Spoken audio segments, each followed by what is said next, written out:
उन लोग खूबसूरत सलाम खुदा के खादिम की तरफ से भी वो कराची से आपको सलाम अर्ज कर रहे हैं कि मेरी कलीसिया को मेरा सलाम दीजिएगा। आइए मेरे साथ मिलकर निकालिएगा ज़बूर 139, मेरे मुगन्नी के लिए दाऊद का मज़मूर। ज़बूर 139 उसकी 13वीं और 14वीं आयत। ज़बूर 139 मेरे मुगन्नी के लिए दाऊद का मज़मूर, उसकी 13वीं और 14वीं आयत। तलावत समात फरमाइए। कलाम मुकद्दस में यूं मरकूम है, क्योंकि मेरे दिल को तू ही ने बनाया, मेरी माँ के पेट में तू ही ने मुझे सूरत बख्शी। मैं तेरा शुक्र करूँगा, क्योंकि मैं अजीबो गरीब तौर से बना हूँ। तेरे काम हैरत अंगेज़ हैं, मेरा दिल इसे खूब जानता है। कलाम मुकद्दस का पढ़ा और सुना जाना हम सबों के लिए बाइस से बरकत हो। तशरीफ़ रखिएगा। कलाम सुनने से पहले कहिए, सबसे पहले अपने आप से कहिए कि मैं बहुत कीमती हूँ। मैं खुदावन की नज़र में और खुदा ने मुझे बहुत कीमती बनाया है। अब एक दूसरे से कहिए कि आप खुदावन की ज़ात में बहुत कीमती हैं। आप सब खुदावन की ज़ात में बहुत कीमती हैं। आमीन। आज का जो टॉपिक है मेरा, खुदावन ने हमें अजीबो गरीब और हैरत अंगेज, फेयरफुली एंड वंडरफुली मेड अस। हमें खुदावन ने खौफनाक तरीके से अजीबो गरीब हैरत अंगेज तौर पर बनाया हुआ है। आज हम सीखेंगे खुदावन की इस ज़ात में कि ना सिर्फ खुदावन ने हमें बनाया है, बल्कि बहुत खूबसूरत बनाया है। हम सिर्फ अपने आप को देखते हैं, लेकिन आज हम इनर में देखेंगे कि खुदा ने हमें कैसे बनाया। एक एग्जाम्पल से आपके आज का कलाम शुरू करूँगी। एक बार एक बाग जो है वो बहुत खूबसूरत है और इसमें बहुत ही खूबसूरत फूल लगे हुए। अब लोग उस बाग के उन फूलों को देखने के लिए दूर दूर से आया करते थे। और उस बाग का स्पेशली जो कहा जाता है कि खूबसूरती थी, वो रोज़ गार्डन था, गुलाब के फूलों का वो बाग था। मुख्तलिफ तरह के बाग फूल उसमें थे, यानी डिफरेंट, जैसे ये आपको कलर्स नज़र आ रहे हैं ना, ऐसे डिफरेंट कलर्स के उस बाग के अंदर गुलाब के फूल थे। और उन गुलाब के फूलों को देखने के लिए बहुत दूर दूर से लोग आया करते थे, क्योंकि उसमें अट्रैक्शन ही बहुत ज़्यादा थी। और उनको देखने के लिए लोग जब आते तो उन फूलों को देखकर उनकी तारीफ़ किए बगैर न रहते। कहते कि किस कदर खूबसूरत फूल हैं, कैसे कैसे रंग इनमें खुदा ने भरे हुए हैं, और उनकी तारीफ़ करते। साथ ये जो पत्ते नज़र आ रहे हैं ना, ये बेचारे पता क्या कहते, हमेशा फूलों में, ये बाग में आकर हर आने वाला इन फूलों की तारीफ़ करता है। हम पत्तों को कोई पूछता भी नहीं, हम पत्तों को कोई देखता भी नहीं। चलो तारीफ़ ना करो, कम से कम हमारे बारे में ही बात कर लो। और पत्ते दिल ही दिल में ना बड़े रंजीदा रहते थे, उदास रहते थे, दुखी रहते थे। लेकिन दिन गुजरते गए, लोग आते गए, हमेशा फूलों ही की तारीफ़ होती चली गई, हमेशा फूलों को ही सराहा जाता गया। और जब सराहा जाता गया फूल, समझ लीजिए कि दूसरे लफ्ज़ों में कि जिसकी तारीफ़ हो तो वो तो जाहिर सी बात है खुद को खुद और ज़्यादा समझेगा कि हाँ मैं भी, भाई मैं तो, मेरी तो ज़ात सबसे आला है, तो इन पत्तों की कोई वैल्यू नहीं है। होता क्या, एक बार क्या होता है, इतनी तेज़ आंधी और तूफ़ान आता है और इतना तेज़ वो होता है कि सारा का सारा बाग तहस नहस हो जाता है। फूलों की पत्तियाँ, पंखड़ियाँ, हर चीज़ बिखर जाती है। इवन दो के पत्ते, टहनियाँ, हर चीज़, यानी कुछ भी उस बाग में बाकी नहीं रहता। और वह सारा का सारा कहा जा सकता है कि उजड़ गया बाग, सारा का सारा उजड़ गया बाग। अब फूल चूँकि पत्तियाँ होकर बिखर चुके हैं, पत्ते भी कभी कोई कहीं कोई कहीं कोई कहीं तैर रहा है, बह रहा है, गिर गया हुआ है। और एक पत्ता जो है वो पानी में गिर जाता है। नदी का बहाव काफ़ी तेज़ होता है, क्योंकि आंधी तूफ़ान के साथ बारिश भी आई, नदी का पानी तेज़ बहाव के साथ बहना शुरू हो गया, वो पत्ता वहाँ पर जा गिरता है। अब पत्ते चूँकि काफ़ी ज़्यादा और भी थे, लेकिन जो एक पत्ता हमेशा ये सोचता ज़्यादा रहता था, वो पत्ता जब तैर रहा होता है तो वो कहता है ना मेरे जीने का कोई फ़ायदा, और जब मर रहा हूँ तब भी कोई फ़ायदा नहीं है। मतलब वो दिल में तब भी रंजीदा ही होता है। लेकिन तैरते तैरते जब जूं ही तैर रहा होता है पत्ता, अचानक से चीखने की आवाज़ आ जाती है, बचाओ बचाओ बचाओ। कहता है मैं तो खुद मर रहा हूँ, मैं तो खुद डूब रहा हूँ, मैं किसी को क्या बचा सकता हूँ। लेकिन वो सुनता है, अब वो सुनना शुरू करता है पत्ता कि कहाँ से आवाज़ आ रही है, और वो सुन के तो उस तरफ रुख करना शुरू कर देता है, और रुख करके पत्ता तैरता तैरता उस जगह पर पहुँच जाता है जहाँ से उसे आवाज़ आ रही होती है। वहाँ पर एक चूंटी जो है वो चिल्ला रही होती है कि मुझे बचाओ मुझे बचाओ मुझे बचाओ, मैं मर जाने लगी हूँ। पत्ता कहता है उसे जाके कि चूंटी मैं तो खुद भी डूब रहा हूँ, मैं तुम्हारी क्या मदद कर सकता हूँ। कहती है तुम मेरी मदद कर सकती हो, मैं तुम्हारे ऊपर तैर कर एक सेफ जगह पर पहुँच सकती हूँ। कहते चलो अगर तुम कहती हो तो शायद ऐसा ही हो जाए, चलो ठीक है। पत्ते को क्या करती है, पत्ता आगे आता है और कहता है तुम मेरे ऊपर बैठ जाओ। उसके ऊपर चूंटी बैठती है और उसको किनारे तक जो है पत्ता वो ले आता है, और जो ही किनारे तक उसको लेकर आता है तो चूंटी उसकी शुक्रगुजार होती है। चूंटी उसे कहती है कि पत्ते मैं तुम्हारी शुक्रगुजार हूँ कि तूने मेरी जान बचाई, और मैं ये यकीन रखती हूँ कि तुम्हें खुदा ने मुझे बचाने के लिए ही पैदा किया था। आज बहुत सारे आप में ऐसे हैं, बहुत सारे, मैं एक दो की बात नहीं करूंगी, बहुत सारे आप में से ऐसे होंगे जो ये सोचते हैं शायद हमारी ज़िंदगी बेकार है, हम किसी काम के नहीं हैं, हम तो दुनिया में बस ऐसे ही आ चुके हैं। आज उनके लिए ये पैगाम है कि खुदावन ने कुछ भी बेकार नहीं बनाया, खुदावन ने कुछ भी बेफायदा नहीं बनाया हुआ। खुदावंद हमेशा जो भी काम करता है वो अपनी ज़ात में तकमील वाला काम करता है, हतमी काम करता है, और हमेशा उसकी ज़ात के अंदर से डिफरेंट तरह के रेवलेशंस हमें मिलते हैं। और कोई भी चीज़ बेमायनी नहीं, हर एक चीज़ जो है वो मायनी रखती है। खुदावंद ने आपको अपने हाथों से तख्लीक किया है, आप उसका खूबसूरत शाहकार हैं। सोचा ये जाता है कि शायद ऐसे ही हम बन गए, लेकिन नहीं, खुदावंद ने एक मंसूबे के तहत हम सबको बनाया हुआ है। अगर उसका मंसूबा हमारी ज़िंदगी में ना होता तो आज हम जिंदा ही ना होते, और अगर उसका मंसूबा हमारी ज़िंदगी में ना होता तो शायद माँ के पेट ही में मर जाते। लेकिन हमारी ज़िंदगी में हम में से हर एक की ज़िंदगी के अंदर खुदावंद का मंसूबा मौजूद है। हम में से हर एक, ये जो गोद में बच्चा है, मैं नहीं जानती कितने माह का हो चुका, कितने माह का, 7 माह। क्या सोचते हैं कि इसकी ज़िंदगी में खुदा का प्लान नहीं? जो बच्चे माँ के पेट में है, रहम में मौजूद है, क्या उनकी ज़िंदगी में खुदा का मंसूबा नहीं? वो कहते हैं मैं तो तुझे माँ के पेट ही से जानता हूँ। हर एक की ज़िंदगी में खुदा ने मंसूबा रखा हुआ है, और हर एक को खुदा ने बड़ी खूबसूरती के साथ तख्लीक किया हुआ है। आज अपनी वैल्यू जानिएगा कि खुदावन की ज़ात में हमारी वैल्यू किस कदर ज़्यादा है। खुदावन हमें बेइंतहा मोहब्बत करता है, क्योंकि आप अगर ज़िंदा हैं तो इसलिए कि आपकी ज़िंदगी में खुदावन काम करना चाहता है। हम आज पता क्या सोचते हैं, शायद एल्डर्स, डीकन्स, मुबशर्स सिर्फ ये खुदा के काम के लिए बनाए गए। अभी मैं और भाई आकाश थोड़ी देर पहले हम घूमे में कलाम मैंने बहुत एंजॉय किया, ज़बरदस्त हजूरी। यकीन जाने मैंने थोड़े से मिनट्स में उसको कवर करने की कोशिश की, क्योंकि मुझे ये था मैंने यहाँ पर आना है। और आप इस सोचिए कि मैं इस कदर रूह कुछ से भर चुकी थी कि कलीसिया आंख तक झपक नहीं रही थी, और उसके बाद औरतें आंसुओं के साथ रोते हुए उस मैसेज को रिसीव कर रही थी। और मैंने वहाँ पर भी यही सरमन दिया कि खुदावंद यीशु इसलिए ज़मीन पर आया कि वो बाप की मर्जी को पूरा कर सके। वो कहता है मैं इसलिए ज़मीन पर आया हुआ हूँ कि उसकी मर्जी के मुआफिक अमल करूँ। और आज हम सबकी ज़िंदगी में, मैंने कहा इस छोटे से बच्चे की ज़िंदगी में भी, जो बड़ा हो चुका है, जो 70-80 साल के हमारे एल्डर साहब बैठे हुए हैं, इनकी ज़िंदगी में भी बेशक ही सिर्फ एक एल्डर सोचते हैं कि मेरी एल्डर की खिदमत है, नहीं, खुदावंद ने बड़े बड़े प्लान्स इनसे लिए, और आइंदा जब तक ये ज़िंदा लेने वाला है। और आज हम सबकी ज़िंदगी के अंदर खुदावंद का मंसूबा मौजूद है, एक प्लान मौजूद है, और उसके लिए हमें आज उसने ज़िंदा रखा हुआ है, और इस चर्च में रखा हुआ है, इस चर्च की कलीसिया के अंदर हमें जोड़ दिया हुआ है। सो हम ये बात कह सकते हैं कि खुदावंद के नाम की मोहर हम पर लगी हुई है, हम यीशु नाम की मोहर में छुपे हुए हैं, सील लगी हुई है हम पर यीशु नाम की।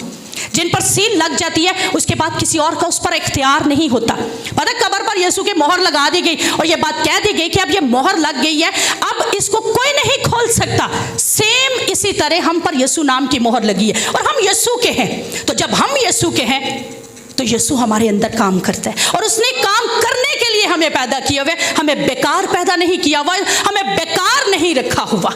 ये बात आज अपनी जिंदगी में जानकर अपने आप से कहिए, सो आई एम ब्लेस्ड, बोलिए जरा, मैं बाइसे बरकत हूं। यू आर ब्लेस्ड, आप भी बाइसे बरकत है। अपने साथी को बोलिए कि आप भी बाइसे बरकत है। आपकी जिंदगी में खुदा ने मंसूबा रखा हुआ है। आज आप जिंदा है, आज आप यहाँ पर मौजूद हैं, और आपके लिए खुदावंद के मंसूबे के अंदर थे कि आज आप यहाँ पर मौजूद हैं। आज बरकत के लिए, आज रहाई के लिए, आज उसकी उस कायना प्रेजेंस में फिर से बरकत रिसीव करने के लिए आप यहाँ पर मौजूद हैं। और आप जैसे स्वेटर्स बुनती है ना माया, अगर आप में से किसी ने स्वेटर पहना हुआ है तो उसको मैं दिखाना चाहूंगी। एक एक धागा जो क्या है बुना जाता है, स्वेटर यूं बुना जाता है, दोनों हाथों में सिलाइयां होती हैं और बुना जाता है। ऐसे हमारे खुदावंद ने हमें मदर्स वॉर्म में निटेड किया हुआ है। You are knitted in mother's वॉर्म लाइक अ स्वेटर। आप मदर्स वॉर्म में स्वेटर की तरह बुने गए हुए लोग हैं। जैसे स्वेटर का एक एक धागा बड़ी खूबसूरती के साथ बुना जाता है और बहुत खूबसूरती से उसको तैयार किया जाता है, सेम आप बुने हुए लोग हैं, आप तैयार किए हुए लोग हैं। स्टार्ट में जो मैंने हवाला पढ़ा ना आपके सामने कि आप में, क्योंकि मेरे दिल को तू ही ने बनाया, मेरी माँ के पेट में तू ही ने मुझे सूरत बख्शी। और इंग्लिश वर्जन में चले जाए तो लिखा हुआ है you knitted me together in my mother's वॉर्म। निटेड मी यानी तूने मुझे बुना है, बनाया ही नहीं, बुना है, मोहब्बत से, प्यार से, इतनी शाइस्तगी से बुना हुआ है कि शायद ही आपकी सोच वहां तक पहुंच सके कि मेरे खुदा ने मुझे कैसे तैयार कर दिया। आपको अगर जानना है तो जानिएगा, पैदाइश की किताब में पहला बाब और उसकी 26वीं आयत, बाद में दोबारा यहीं पर आते हैं। पहला बाब और उसकी 26वीं आयत, पैदाइश पहला बाब और उसकी 26वीं आयत। खुदा यहां पर फरमाते हैं, फिर खुदा ने कहा कि हम इंसान को, किसको? अपनी सूरत पर अपनी शबीह की मानद बनाए। किसी और की शबीह की मानद, किसकी मानद? अपनी शबीह की मानद बनाए, और वो समंदर की मछलियों और आसमान के परिंदों और चुपायों और तमाम ज़मीन और सब जानदारों पर जो ज़मीन पर रेंगते हैं इख्तियार रखें। यहीं से उसकी कुदरत आप पर जाहिर होना शुरू हो जाती है, यहीं से उसका जलाल आपकी हजूर, उसकी हजूरी जो है आपको बता रही है कि उसने कैसे आपको बनाया हुआ है। बनाने के बाद उसने हर एक चीज़ पर आपको इख्तियार बख्श दिया। जैसे वो खुद आलमे कुल और इख्तियार कुल है, ऐसे उसने आपको इख्तियार बख्श दिया हुआ है। ऐसे उसने आपकी ज़ात के अंदर कुव्वत और ताकत और इख्तियार रखा हुआ है। लास्ट टाइम मैंने एक सरमन दिया, सीक्रेट प्लेस। हमारी एक बहन है, वो कहती है, मेरे बच्चे जाके कहते हैं सीक्रेट प्लेस कहती जा रही थी पास्टर साहिबा, लेकिन समझ नहीं आ रही। आज हर लफ्ज़ की पंजाबी भी होगी, हर लफ्ज़ की उर्दू भी होगी, कोशिश करूंगी उसको इंग्लिश में भी कर दूँ। जो हमारे पढ़े लिखे भाई हैं वो उसको उस तरीके से भी जानने की कोशिश कर सके, लेकिन कोशिश करूंगी सादा से सादा लफ्ज़ों में आपको बयान कर सकूँ। इख्तियार यानी ताकत। आपका यहाँ पर मैं खड़ी हूँ, मैं पूरे इख्तियार से खड़ी हूँ। किस बात का? क्योंकि मैं जानती हूँ मेरे खुदावंद ने मुझे अनॉइंट कर दिया हुआ है, और अब एक पास्टर की हैसियत रखते हुए मैं आप सबके साथ कलाम कर सकती हूँ। ये मेरे पास अथॉरिटी है, इख्तियार है। खुदा ने आपको इख्तियार बख्शा तमाम रेंगने वाली चीज़ों पर, तमाम जानदारों पर, तमाम मखलूकात का पर जो उसने बना डाली। उसने शबीह, आप अपनी शबीह पर हमें तैयार कर दिया। किसी और की शबीह उसने दी ही नहीं, किसी और का हमें समझ लो सूरत बख्शी ही नहीं, और हमें ऐसे बना दिया जैसे माएँ क्या करती हैं, स्वेटर बुनती हैं, सेम ऐसे उसने हमें बना दिया। नेक्स्ट वर्स है, आ जाइएगा दोबारा 139 पर। मैं तेरा शुक्र करूंगा क्योंकि मैं अजीबो गरीब तौर से बना हूं। कैसे बना हूं? खुदा खुद अजीब, उसने अपनी मखलूक को अजीब बनाया। बाकी चीजें मुंह के दम से बना डाली, लेकिन इंसान को बनाते हुए उसने अजीबो गरीब तौर से बना दिया। बिल्कुल अजीब उसके अंदर क्वालिटीज पैदा कर दी। तेरे काम हैरत अंगेज हैं, मेरा दिल इसे खूब जानता है। मेरा दिल इसे, जो किंग जेम्स वर्जन है ना, अगर जो बाइबल पढ़ने वाले, और यहाँ पर हमारे भाई जो है वो डिफरेंट वर्जन पढ़ने वाले हैं, इसलिए बताने लगी हूँ। किंग जेम्स वर्जन कहता है आई विल प्रेज यू, मैं तेरी तारीफ करूंगा। I am fearfully and wonderfully made, क्योंकि मैं हैरत अंगेज तौर पर और खौफनाक तौर पर बना हूँ। न सिर्फ हैरत अंगेज तौर पर बल्कि हैबतनाक तौर पर तैयार किया गया हूँ। Marvellous are your works and they are soul knows very well, कि मेरी रूह इन्हें से बेहतर तौर पर जानती है कि तूने मुझे किस तौर से बनाया। हम जिस्म रखते हुए हम अपने आप को नहीं जानते, लेकिन हमारी रूह जानती है कि हमें तूने अजीबो गरीब तौर से बनाया, मार्वलस बनाया, जिसका कोई और है ही नहीं मुतबादल, जो किसी के साथ रिजेंबल ही नहीं कर रहा। दुनिया की सारी चीजें एक तरफ और इंसान का शाहकार एक तरफ, तो वो बिल्कुल अजीबो गरीब तौर से खुदा ने बना दिया। NIV वर्जन फरमाता है, आई praise you because I am fearfully and wonderfully made. Your works are wonderful. I know that full well. और मैं इनको बहुत अच्छे से जानता हूँ, मैं इन तमाम कामों को बहुत अच्छे तरीके से जानता हूँ कि तूने मुझे अजीबो गरीब तौर से, हैरत अंगेज तौर से बनाया हुआ है, क्योंकि तेरी जात के अंदर से जो करिश्मात निकलते हैं, तेरी जात के अंदर से जो अजीबो गरीब मौजज़ात हर लम्हा जारी रहते हैं, तूने मुझे उसी मौजज़े के तौर पर बनाया हुआ है। और तेरी जात हमेशा कादिर रहते हुए ही हर एक काम करने पर फजीलत रखती है। और जैसे मैंने बताया कि जैसे माँ स्वेटर को बुनती है, ऐसे ही उसने हमें बुना है, ऐसे ही उसने हमें मुकम्मल तैयार किया है और माँ के पेट ही से मुकम्मल तैयार कर दिया। लफ्ज़ हैरत अंगेज, और हैरत अंगेज के लिए इब्रानी लफ्ज़ है पाला। हैरत अंगेज के लिए इब्रानी लफ्ज़ है पाला, जिसका मतलब है अलग, मुमताज़ कर दिया, सरफराज कर दिया, सरबुलंद कर दिया। और खुदा ने आपको ख़ास बनाया है, खौफनाक बनाया है, और हैरत अंगेज़ तौर पर खौफनाक हिस्सा हमारे अंदर डाला है। और हमें ये बात बताती है कि ये जो लफ्ज़ खौफ है, इब्रानी लफ्ज़, इसमें इसके लिए लफ्ज़ इस्तेमाल हुआ है यारे। हैरत अंगेज़ के लिए क्या लफ्ज़ इस्तेमाल हुआ है? पाला। बोलिएगा, हैरत अंगेज़ के लिए। और पाला का क्या मतलब बोला? मुमताज़, अलग। आप अलग किए हुए लोग हैं, आप चुने हुए लोग हैं, आप बिल्कुल दूसरों से डिफरेंट है, मुख्तलिफ है। और जो खौफनाक तरीके से बनाया गया, उसके लिए लफ्ज़ इस्तेमाल हुआ है यारे। और यारे के लिए वो खौफ जो खुदावंद की ज़ात में हम रखते हैं, वो बात जो खुदावंद की ज़ात के अंदर हम रहते हुए, उसकी इज्जत करते हुए हम खौफ रखते हैं, ये उसी खौफ से हमें खुदा ने बनाया। और इसके लिए हिंदी में जो लफ्ज़ इस्तेमाल हुआ है अजीबो गरीब के लिए, वो है भयानक। अब आप सोचिए, खुदा ने आपको अजीब तौर से बनाया, आपको अजीब बनाकर अलग कर दिया, और आपको इज्जत से बनाया है यारे, आपको इज्जत से बनाया है, आपको इज्जत दी है, आपको ऑनर दिया है, भयानक तौर पर आपको बनाया है, खौफनाक तरीके से बनाया हुआ है कि इंसान की सोच, कहा जाता है न्यूटन इस दुनिया का सबसे ज़हीन शख्स, सिर्फ 2% वो अपनी अकल यूज़ कर सका।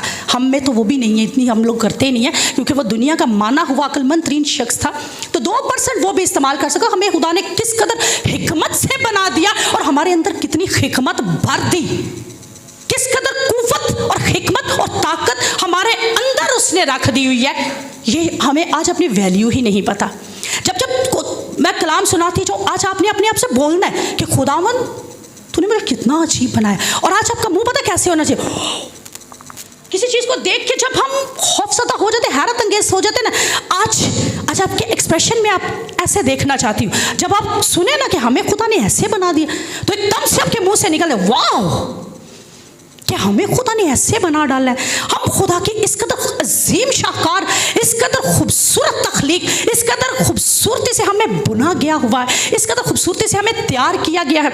जब इस दुनिया में दर्द और तकलीफ वाली ज़िंदगी कई बार आपको अपने आप को भुला कर रख देती है, क्योंकि हम इंसान हैं, हम अपनी तरफ निगाह नहीं करते। और माएँ स्पेशली, माओं के लिए कहूँगी कि माएँ हमेशा बच्चों के लिए, घर के लिए, हर एक काम के लिए फ़िक्रमंद रहती और अपने आप को बुला देती। बाप होते हुए बाप पे यही काम, बस ये लाना है, वो लाना है, ये करना है, वो करना है, यानी सिर्फ दुनिया की फ़िक्र में हम अपने आप को बुला देते हैं। खुदा ने हमें दुनिया के लिए नहीं, अपने लिए बनाया। आदम को जब तख्लीक किया ना, तो खुदा ने अपने लिए तख्लीक किया। आदम गुम हो गया दुनिया में, आदम खो गया दुनिया में। आदम से मुराद सिर्फ मर्द नहीं, औरतें भी हैं, क्योंकि पैदाइश 5वें बाब में आज जाकर पढ़ लीजिएगा, वहाँ पर खुदा ने औरत और मर्द दोनों को आदम कहा, इसलिए आदम ही आज सारे बैठे हुए हो, ना औरत है ना मर्द है, बल्कि आदम ही आप बैठे हुए। आदम को खुदा ने अपनी ज़ात के लिए बनाया, लेकिन आदम इस दुनिया में खोकर रह गया, आदम गुम हो गया। आदम को नहीं पता चला कि मैं तो फीसों के चक्करों में हूँ, मैं तो बच्चों को पढ़ाने के चक्करों में हूँ, मैं तो उनका रोशन मुस्तकबिल बनाने के चक्करों में हूँ, मैं तो उनके लिए खाना तैयार करना है, अभी नाश्ता तैयार करना है, अभी कपड़े लाने, अभी फीसें जमा, मतलब बहुत कुछ फ़िक्र तरद्दुद में आज खो चुका है आदम, भूल चुका है अपनी वैल्यू कि खुदा ने आपको बनाया किस काम के लिए, खुदा ने आपको किस काम को करने के लिए बुलाया, और अपनी कीमत, सबसे बड़ी बात हम भूल चुके हैं। हम बहुत कीमत, हमें ये कहा जा सकता है कि हम प्राइसलेस है, हमारी कोई कीमत नहीं। प्राइसलेस यानी हमारी कोई कीमत नहीं है, हमें कोई खरीद नहीं सकता सिवाय यीशु के खून की कीमत के, और उसने अपना खून देकर हमें खरीदा हुआ है। इसलिए भी हम बहुत कीमती हैं, हम इसलिए भी प्राइसलेस हैं, हम इसलिए इतने अनमोल हैं, इतने कीमती हैं कि हमें कोई भी उसके बाद कीमत देकर खरीद नहीं सकता। हमारी वैल्यू खुदा की ज़ात में बहुत ज़्यादा है, और हम वंडरफुली बनाए गए हैं, हम अजीबोगरीब तौर से बनाए गए हैं। जो लफ्ज़ मैंने बताया कि पाला, इब्रानी ज़ुबान में इसके कई मायने हैं। लासानी यानी यूनिक है हम, कुछ चीज़ें होती हैं जो यूनिक होती हैं, बिल्कुल मुनफरिद होती हैं, अलग होती हैं, वो दूसरों से मैच नहीं करती। ये पत्थर है ना, ये पत्थर अगर यहाँ पर लगा हुआ है तो मुझे याद नहीं एग्जैक्ट आ रहा, शायद वाइट पैलेस के अंदर है, सेम यही पत्थर वाइट पैलेस में भी लगा हुआ, कुछ डिफरेंट है नहीं है।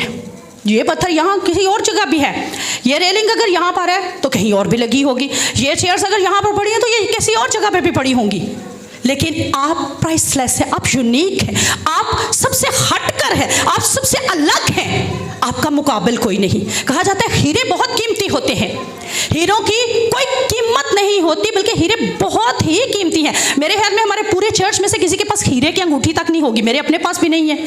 हीरे इतने कीमती होते हैं, लेकिन कहा यह जाता है कि हीरों से भी ज़्यादा जो कीमती है वो आप हैं। हीरे कीमती हैं और वो फिर भी मिल जाते हैं, रेयर हैं, कम मिलते हैं, लेकिन मिल जाते हैं। लेकिन इंसान की वैल्यू इतनी ज़्यादा है कि वो ना तो मिल सकता है, ना बना कोई सकता है आप जैसा, और ना ही कोई आप में वो कुदरत भर सकता है। ये सिर्फ खुदावंद ही का फजल है कि आप इतने कीमती हैं। बोलिए दोबारा, मैं बहुत कीमती हूँ खुदावंद, इस हुजूरी में मैं तेरी बरकत को रिसीव कर रहा हूँ। मैं तेरा वो आदम हूँ जो खो चुका था, लेकिन आज मैं तेरी हुजूरी के अंदर तेरी बरकत को रिसीव कर। बोलिए बोलिए, मुंह से बोलना शुरू कीजिए, क्योंकि आज आप बोलेंगे और आज आप कहेंगे कि मैं बहुत कीमती हूँ। आज आपका हर उज़्व बोल उठे कि मैं बहुत कीमती हूँ। मेरे हर एक उज़्व को खुदावंद ने बड़ी खूबसूरती से बनाया और बहुत कीमती बनाया हुआ है, अपनी ज़ात के लिए बनाया हुआ है, अपने जलाल के लिए बनाया हुआ है, क्योंकि हम बहुत कीमती हैं, हम इंतहाई कीमती हैं। कहा यह जाता है कि डायमंड, जैसे मैंने बताया कि डायमंड बहुत रेयर मिलते हैं, और आपके लिए ये कहा जाएगा कि आप इतने यूनिक हैं, इतने लसानी हैं कि आप जैसा कोई है ही नहीं। कहिए मेरे जैसा कोई भी नहीं है। है बताइए, मैं तो खुद कहूँगी मेरे जैसा कोई भी नहीं, क्योंकि मैं खुदावंद के लहू से धुली हूँ, खुदावंद का रूह मुझ में बसता है, इसलिए मेरा जैसा कोई भी नहीं है, और मैं उसके रूह में शादमन रहती हूँ, इसलिए मेरा जैसा कोई भी नहीं। शायद जो मेरे अंदर इत्मीनान है वो किसी और में हो ही ना। हमारे चर्च में एक बेटी है, छोटी सी बेटी, 2.5 से पौने 3 साल की, वो कंटिन्यूली रातों को रोती थी, इतना रोती थी कि मोस्टली उसके पापा, उसकी दादो और फूफो उसकी फ़ोन करके हमें रात को 12 बजे, 1 बजे, 2 बजे कॉल करते कि बेटी हमारी कंट्रोल से बाहर हो रही है। एक दिन वो चर्च में बैठे हुए बहुत रोए जा रही है, और मेरे जहाँ ये बच्चे साहब बैठे ऐसे मैं पास, वो इधर करके तकरीबन रोए। मैंने उसको इशारा किया, मैंने इसको मेरे पास लेके आओ। मैंने उसको उठाया, मैंने अपने गले से लगा के पता एक बात कही, मैंने कहा खुदावंद जो मेरे अंदर इत्मीनान इस बच्ची के अंदर आ जाए, उसकी बेचैन रूह जाती रहे। यकीन जानिए उसके बाद मुझे ये गवाही मिली कि महीना हो गया ये रात को रोना छोड़ गई है। मैं तो बहुत कीमती हूँ, मैं जानती हूँ मेरे अंदर खुदावंद का इत्मीनान मौजूद है, और जब मैं कह देती हूँ ये इत्मीनान इसमें भी काम करे, और वो जब करता है तो इसका मतलब आई एम प्राइसलेस, मेरी को कीमत है नहीं है फिर, क्योंकि खुदावंद जिसमें काम करता है उसकी कोई कीमत नहीं, उसकी ना कोई कीमत दे के उसे खरीद सकता है, और ना ही कोई सोच सकता है ऐसा। वो बहुत कीमती शख्स है, वो जिस साथ में भी जहां पर भी काम कर रहा है वो बहुत कीमती है, और you are priceless, you are precious. आप इतने कीमती हैं, आप इतने प्रेशियस है, इतने समझिए खुदावंद की जात में आगे बढ़ने वाले लोग हैं कि आपको अपनी वैल्यू ही ना पता हो। आपके फिंगरप्रिंट्स, आप शनाख्ती कार्ड बनवाते हैं, आप कहीं ना कहीं थंबप्रिंट लगा देते हैं, ऐसे अंगूठे का निशान लगाते हैं, आपकी ये जो छोटी छोटी बारीक लाइनें हैं ना, ये किसी से मैच नहीं होती, क्या होती हैं? आपकी खूबसूरती है, ये आपका यूनिकपन है, आपका अलग किया वोपन है, यानी आपको दूसरों से मुख्तलिफ अलग करके बनाया है खुदा ने। ये जो आई रेटिना है ना आपके अंदर, फिंगरप्रिंट्स का तो सबको ही पता है, लेकिन ये जो आई रेटिना आप देख रहे हो ना, ये किसी से मैच नहीं होता। मेडिकल वाले पीछे बैठे, पूछ लीजिएगा।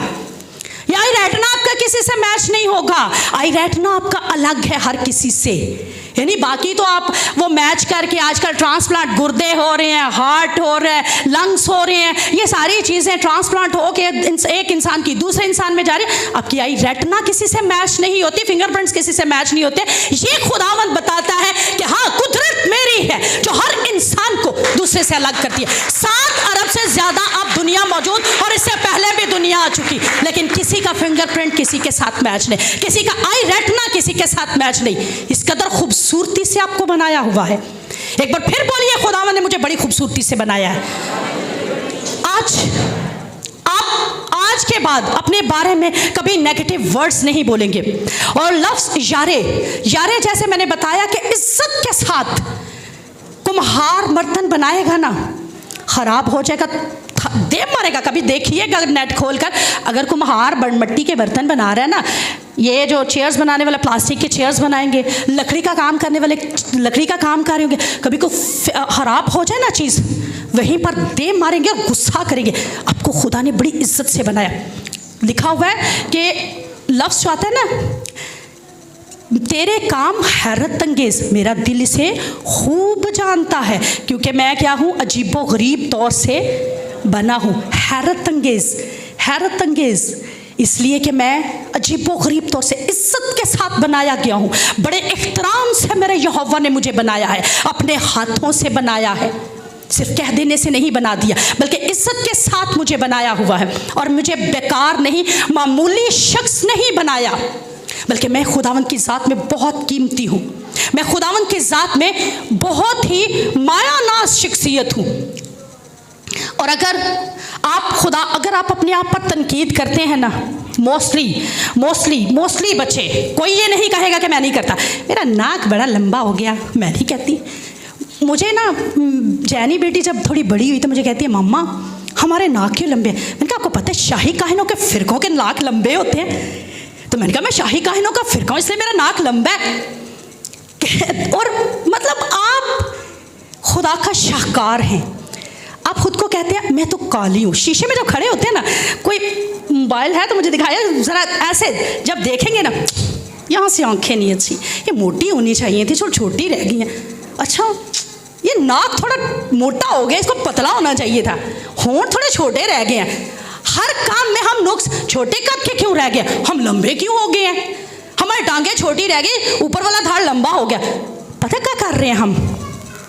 उस बनाने वाले को कह रहे हैं तूने हमें सही नहीं बनाया। क्या आपका नाक छोटा है, मोटा है, आपका रंग काला है, गोरा है, कि वो नहीं जानता मैंने क्या बनाया है? आप उस बनाने वाले को कह रहे हैं कि तूने मुझे गलत बना दिया है, तूने मुझे तो ऐसे होने चाहिए, मेरा नाक तो पतला होना चाहिए, या मेरा नाक थोड़ा मोटा होना चाहिए, मेरी आंखें थोड़ी मोटी होनी चाहिए, या मेरी थोड़ी छोटी होनी चाहिए, दांत जो है वो अंदर की तरफ होने चाहिए, तूने बाहर निकाल दिए, दांत तूने टेढ़े बना दिए, तूने तो मेरी टांगें टेढ़ी बना दी, तूने मेरे हाथ टेढ़े बना दिए, तूने मुझे ऐसे बना दिया, तूने मुझे वैसे बना दिया। ये चीज़ें हमारे लिए नुकसानदेह साबित होती हैं। मैं अंकुर का एक दिन एक क्लिप देख रही थी, कहता है एक लड़की ने सिर्फ अपने पैरों के लिए कहा कि क्या मेरे पाँव हैं, मुझे तो अपने जिस्म में सबसे ज़्यादा भद्दे मेरे पाँव लगते हैं। थोड़े ही दिनों में उसके पाँव इतने स्वेल हो चुके, इतनी स्वेलिंग उसके पाँव में हो गई कि उसके बाद उससे चलना मुहाल हो गया। कंटिन्यूली 2 साल तक वो पैरों की तकलीफ में मुब्तला रही, मुख्तलिफ आदमों से दुआएं करवा रही है, मेडिकल ट्रीटमेंट लेती जा रही है, उसके पाँव नहीं लो रहे। वजह, वो अपने पैरों के लिए खुद ही ये सब बातें कर चुकी थी। और जब खुदा के खादिम के पास आई, कहते मेरे पास आई तो मैंने पूछा, मैंने दुआ करके कहा आपने अपने पैरों के लिए कर्ज की है, लानत की है आपने अपने पैरों पर। जब हम ऐसे अल्फाज बोलते हैं ना कि खुदावंद तूने मुझे क्यों यहाँ पर ला, और स्पेशली मैरिड लेडीज, अब आप कहेंगे कि खुदा की खादिम की तरह मैं भी आज वही नहीं, ऐसा होता है, मैंने खुद सुना है। जो मैरिड वीमेन है वो पता कहती और मेरे पल्ले ए नहीं पाना सी, या मेरे पल्ले ए रह गया सी, मैनू कितने होर ही पे छड़ता, मैं कम से कम खून नाल ही जी लैंदी। आप कर्ज कर रहे हैं। मेरी जठानी यही बनानी सी, हर टाइम मेरे नाल लड़दी रहंदी है, हर टाइम मेरे कीड़े कटदी रहंदी है, मैनू ऐ देनी सी। खुदा नहीं जानता आपको कहाँ भेज रहा है? खुदा सब कुछ जानता है, लेकिन आपको फिर भी वहां पर रखा है। इसका मतलब वो अपना जलाल जाहिर करना चाह रहा था, और आपने उस काम को दबाकर सिर्फ अपनी देखना शुरू की कि मुझे क्यों नहीं ये सब कुछ फैसिलिटीज मिली, मुझे कंफर्ट जोन क्यों नहीं मिला, मुझे एक आरामदेह माहौल क्यों नहीं मिल सका। आप लानत अपने लिए ला रहे हैं। जब उस लड़की को कहा गया कि तूने अपने एक पाँव पर कर्ज खुद की है, कर्ज को तोड़, तेरे पाँव हील हो जाएंगे, उसने कहा खुदावंद मेरे पाँव बहुत खूबसूरत तूने बनाए हैं, ये तो तूने मुझे चलने के लिए बनाए थे, ये तो तुझे काम करने के लिए, अपनी बारगाह इलाही में लाने के लिए मुझे बनाए थे, मुझे माफ कर। यकीन करें उन्हीं लम्हों पर उसके पाँव हील हो गए। आज देखिए कि आपने कौन कौन से कर्सेस अपने लिए कर ली हैं, कहाँ कहाँ का आपने अपने उसको गलत साबित कर दिया कि हाँ मेरे मुंह पर तो ऐसे हो गया, मेरा मुंह तो ऐसा होना चाहिए, मेरा फेस तो ऐसा होना चाहिए। दूसरों को देख के अपना मुंह थप्पड़ मार मार के हम लाल करना चाहते हैं। आज के बाद कोई आपको कुछ कहे ना कि तेरा नाक कैसे, तेरी आंखें, कहना मैं बहुत कीमती हूँ, मैं बहुत खूबसूरत हूँ, क्योंकि मेरे खुदा ने मुझे मेरे हाथ अपने हाथों से बनाया है। उसको कहिए कि क्या उसके हाथ, जिसके बारे में ये बात कही जाती है कि खुदा कामिल है, तो जब वो कामिल है वो हर एक काम कामलियत के साथ करता है, वो किसी काम में कमी अधूरापन नहीं छोड़ता। तो क्या आपको उसने अधूरेपन में बना दिया? सोया हुआ था जो आपको तख्लीक कर दिया, या ऊँग रहा था आपको तख्लीक कर दिया? नहीं, पूरे होशो हवास में इज्जत के साथ, इख्तराम के साथ, खूबसूरती के साथ आपको शाहकार के तौर पर बनाया है। और दुनिया का जो सबसे बड़ा मौजज़ा है वो इंसान है। दुनिया का सबसे बड़ा मौजज़ा इंसान है। इंसान अगर ये बात जान जाए, ज़बूर 100 उसकी 3री आयत में कहता है जान रखो कि खुदावंद ही खुदा है। ज़बूर 100 उसकी 3री आयत, जान रखो कि खुदावंद ही खुदा है, उसी ने हमको बनाया और हम उसी के हैं। जब कभी कोई आपको कुछ कहे, कहिए कि खुदावंद ने हमको बनाया, खुदावंद ने हमको बनाया है, हम उसी के हैं। अगर हम उसके हैं तो आप अगर हम में नुक्स निकाल रहे हो ना, इसका मतलब आप खुदा में नुक्स निकाल रहे हो, आप खुदा की ज़ात को कमतर कह रहे हो, आप खुदा की ज़ात में कमी निकाल रहे हो। और यशायाह 45:9 में फरमाता है अफसोस उस पर जो अपने हालिक से झगड़ता है। आप झगड़ते हैं इस बात को कहकर, आप जब अपने अंदर नुक्स निकालते हैं आप झगड़ते हैं। ठीकरा तो ज़मीन के ठीकरों में से है, क्या मट्टी कुम्हार से कहे कि तू क्या बनाता है? ये जो बना रहा था ये बेशक स्टील, या क्या इसको कहा उसने कि तूने मुझे रेलिंग क्यों बना दिया, मुझे डाइस क्यों नहीं बनाया? डाइस कह सकता है मुझे रेलिंग क्यों नहीं बनाया? नहीं, कोई भी हाथ से बनी हुई चीज़ दूसरे को नहीं कह सकती तेरी दस्तकारी के कहे उसके तो हाथ नहीं। यानी ये जब आप बातें कहेंगे ना तो कहेंगे कि खुदावंद तेरे हाथों ने गलत काम कर दिया। और रोमियो पौलुस रसूल का खत रोमियो की कलीसिया के साथ 9वां बाब और 20, इंसान भला तू कौन है जो खुदा के सामने जवाब देता है? क्या बनी हुई चीज़ बनाने वाले से कह सकते कि तूने मुझे ऐसा क्यों बनाया? और ये जो 139वां ज़बूर है ना, इसके बारे में उल्मा की राय ये है कि दाऊद का सबसे उम्दा ज़बूर है, सबसे आला और यूनिक ज़बूर इसने लिखा है। ये खुदा के आलमे कुल होने के अकीदा को पेश करता है कि खुदा पूरे के पूरे आलमों में वाहिद है। पूरी जितनी चाहे आसमान की है, ज़मीन की है, ज़मीन के नीचे की है, फिजाओं की हलाओं की जितनी भी मखलूक़ात है, उन सब में हमारा खुदा जो है वो यूनिक खुदा है, आला खुदा है, वाहिद खुदा है। ये चीज़ बयान फरमा रही है इस ज़बूर के अंदर। और नहायत कहा जा सकता है दीनदाराना और ख्यालात को गौर व खौज रखते हुए उसने ये ज़बूर लिखा और कहा कि खुदा हर जगह हाजिर है, खुदा हर जगह मौजूद है। और दाऊद अपने वजूद के बारे में ये फरमाता है कि मेरा वजूद भी तेरे हाथ की कारागरी है। और जो इंजन बनाता है ना वो चलाना भी जानता है। हम इंजन की मानद भी हैं कि हम गाड़ी के इंजन की मानद भी हैं, हमें वो चलाना जानता है। जिसको नींद आ रही है वो बेशक अपने कदमों पे खड़ा हो जाए, मुझे कोई एतराज़ नहीं, लेकिन सोना नहीं। जो सोएगा मैंने उसका नाम पुकार लेना। मैं आपको ये बता दूँ, अयूब का सहीफा 9वां बाब 9वीं से 12वीं आयत में कहता है तूने मुझे पोशीदगी में बनाया है। फॉर एग्जाम्पल, अगर इस टेबल के अंदर मैं कुछ बनाना शुरू करूं, क्या आप जान पाओगे मैं क्या बना रही हूं? आप नहीं जान पाओगे। खुदा ने हमें पोशीदगी में, अलैदगी में, बिल्कुल अलग करके छुपा के बनाया हुआ है। इस कदर खूबसूरती से बनाया कि उसने बताया भी नहीं कि मैंने आपको कैसे बनाया है। ये तो अब साइंस है जो जान रही है कि मैंने हम इंसान बने किस तरीके से, हमें क्या क्या देकर उसने बना डाला है, और इस कदर खूबसूरती से बनाया हुआ। तो कहता है मैं क्यों ना तेरा शुक्र करूं कि तूने मुझे ढांक दिया है, तूने मुझे छुपा दिया, इसलिए मेरे वजूद का बानी तू है। मेरे वालिदैन तो महज एक वसीला थे। हम जो वालिदैन है ना, हम सोचते हैं हमने बच्चे पैदा किए, वो हमने बच्चे कहाँ से पैदा किए। वो कहता है पेट का फल उसी की तरफ से मेरास है, अजर है। तो जब मेरास उसकी है, अजर वो दे रहा है, तोहफा वो दे रहा है, हम तो सिर्फ वसीला हैं। कलाम उसका है, मैं सिर्फ वसीला हूँ यहाँ सुनाने वाली। बरकत उसकी है, मैं सिर्फ वसीला हूँ आप तक पहुँचाने वाली। शिफा उसकी है, मुआवजा उसका, रहाई उसकी है, नजात उसकी है। हम तो सिर्फ सारे वसीले बैठे हुए हैं। हम खुद को कुछ भी नहीं कर सकते, हम खुद से खुद कुछ नहीं कर सकते। और हम कहते हैं हमारी औलाद नहीं, औलाद भी खुदावंद की ही है। और उसने हमें बड़ी खूबसूरती से पोशीदगी के साथ अलग करके, छुपा कर, ढांक कर, इज्जत के साथ, एहतराम के साथ, हैरत अंगेज अजीबो गरीब तौर से बनाया हुआ है। उसकी कुदरत हर एक जर्रे में पिन्हा है।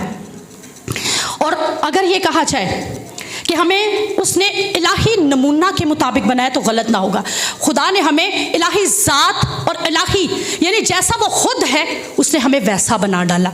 उसने हमें उसी मंसूबे के तहत एक बड़ा मुआवजा करके बनाया। और ज़बूर नवीस जब फरमाता है ना कि महारत से तैयार किया, यानी इब्रानी में कहा जा सकता है कड़ाई, हड्डियों, पट्ठों, नसों, सीने, गोल, रगों और शरियानों, इन सब के साथ हमें मिलकर बनाया हुआ है। अब आ गई आपके इनर पार्ट। ये आपके सामने 3 चार्ट लगे हुए हैं। आज लिटिल बिट इनको डिफाइन करूंगी। एक पिंच, एक चुटकी सा आपका जिस्म आपका बताऊंगी कि आपके अंदर क्या क्या है। सिर्फ एक चुटकी, एक छोटी सी चुटकी बयान करूंगी। लिखा है कि हमारे जिस्म में सेल्स मौजूद होते हैं। अपने हाथ ही को सब अपने हाथ देखिएगा, सब अपने हाथ ऐसे देखिएगा। इसमें आपको छोटे छोटे वाइट और रेड कलर के डॉट स्पॉट नजर आएंगे। ये आपके सेल्स हैं, ये आपके सेल्स हैं। हर एक देख लीजिएगा कि आपके सेल्स कैसे हैं। आपकी पूरी बॉडी के अंदर आपके सेल्स हैं। स्किन सेल्स हैं, मसल सेल हैं, यानी ये जो पट्टे जोड़ हड्डियां हैं इनके अंदर सेल्स मौजूद हैं। इसके अलावा आपके ब्लड के अंदर भी आपके सेल्स मौजूद हैं। और जब ये सेल्स मौजूद हैं तो ये तकरीबन हर 2 सेकंड में कितने, हर 2 सेकंड, मेरे बोलते भी 2 सेकंड से ज़्यादा ही टाइम गुजर जाता है। हर 2 सेकंड में 2000 प्रोटीन क्रिएट करता है। कुदरत देखिए एक यहोवा की। आप बैठे हुए हैं ना, आप तकरीबन जो 9 बजे के आके बैठे 2 घंटे हो गए, 2002 सेकंड, 2 घंटों में आपने कितने सेल्स की प्रोटीन आपने अंदर इकट्ठी कर ली है। ये सोचिए कि कभी आपने उसकी कीमत पे की, कि कभी आपने उसके लिए कुछ किया? नहीं किया। आप सिर्फ जस्ट बैठे होते हैं, काम कर रहे होते हैं, उठ रहे होते हैं, बैठ रहे होते हैं, और वो सेल्स जो है प्रोटीन क्रिएट करते जाते हैं, जो कि हमारी बॉडी के लिए ज़रूरी है, हमारी बॉडी को हरकत में लाने के लिए, काम करवाने के लिए। मैंने कहा मसल सेल्स हैं, और मसल्स के अंदर जब प्रोटीन नहीं होगी मैं हिला नहीं पाऊंगी। ये मूव इसीलिए हो रहे हैं, ब्लड सर्कुलेट इसीलिए करता जा रहा है, उसकी गर्दिश इसीलिए होती जा रही है क्योंकि आपके सेल्स प्रोटीन बनाते जा रहे हैं, बनाते जा रहे हैं। और ये कंटिन्यूली अमल जारी रहता है। और आपकी बॉडी जो है ये प्रोटीन तख्लीक करती जाती है। और कहा जाता है कि हर प्रोटीन ये 300 से 1000 एसिड्स को तख्लीक करती है। और टोटल नंबर 75 ट्रिलियन, जो मैथमेटिशियन है उसको मल्टीप्लाई करके देखिए वो कितने ज़्यादा लाखों में चले जाते हैं। यानी एक बंदा जो है वो 75 ट्रिलियंस में चला जाता है एसिड्स बनाने में, प्रोटीन बनाने में। और उसके बाद आपकी बॉडी जो है वो काम कर रही होती है। कहिए कि खुदावंद तूने मुझे कितना खूबसूरती से बनाया। आप में से कुछ के मुंह खुलना शुरू हो गए कि वाह, I am so beautiful, wonderfully made, I am fearfully made. आपके कुछ के मुंह पर हैरत आना शुरू हो चुकी है कि हाँ, हम तो बहुत हैरत अंगेज तरीके से बने हुए हैं।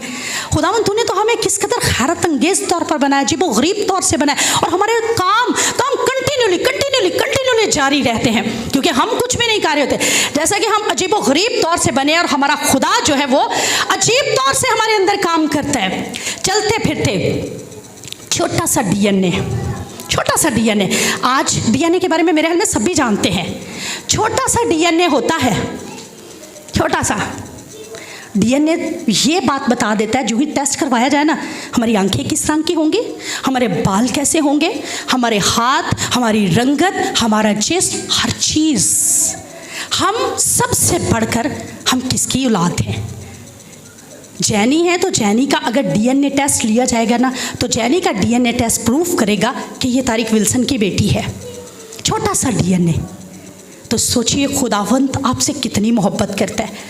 वो ये आज कह रहा है कि आप मेरे डीएनए हैं, मैंने यीशु के लहू से आपको खरीद लिया है, मैंने कीमत दे दी हुई है, अब आप मेरे हैं और मेरी शबीह पर बने हुए हैं, इसलिए मुझे जलाल दीजिए, मुझे अपने अंदर से जाहिर करना शुरू कीजिए।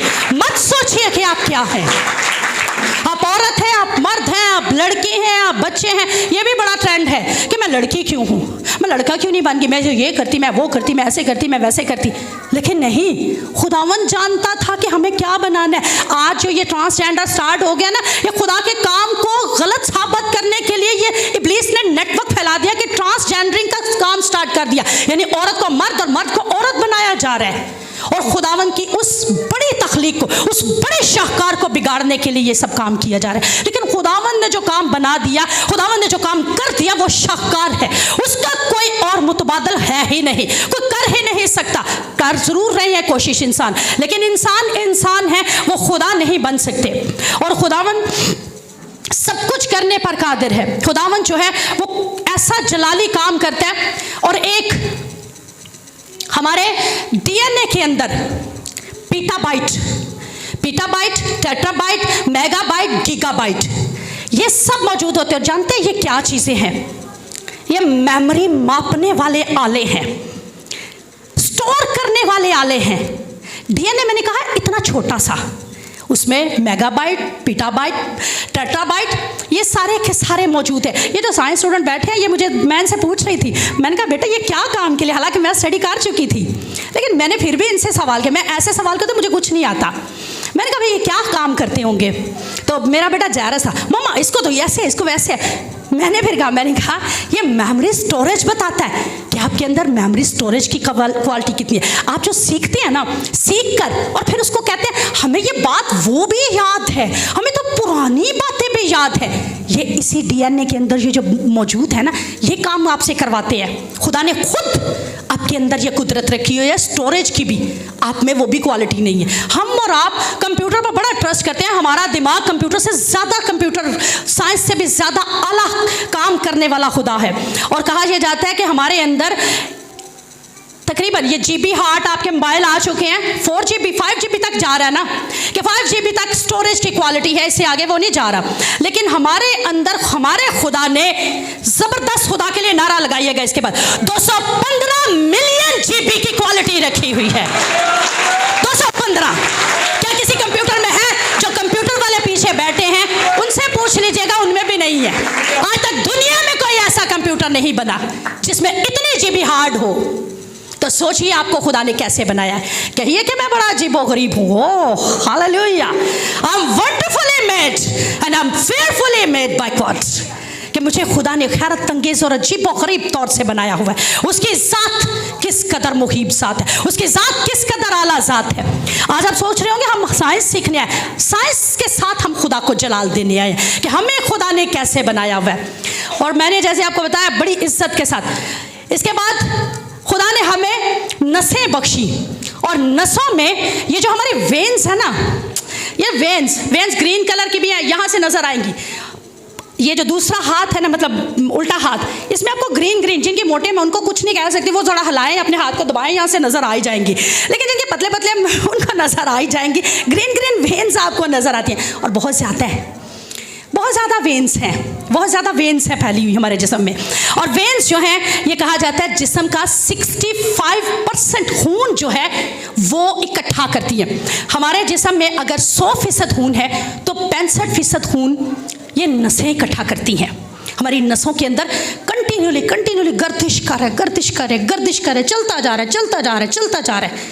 और ये 65% जो है हमारी वेन्स, हमारी आर्टरीज, हमारी कैपिलरीज, ये ब्लड जो है वो इकट्ठा करती है।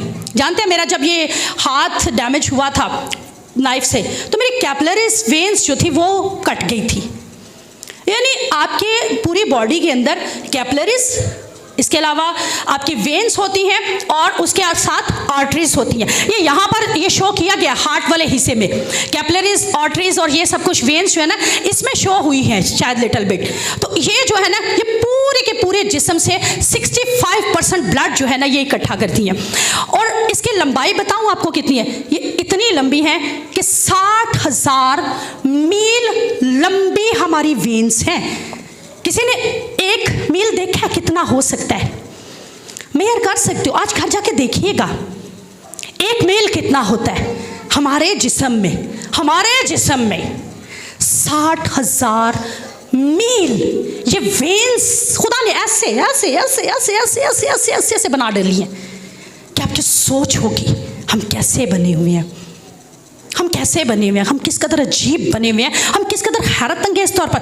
और अगर इन 60,000 किलोमीटर वाली आप वेन्स को 100,000 कहा जा सकता है, 100,000 किलोमीटर पर फैला सकते हैं। कितने हज़ार?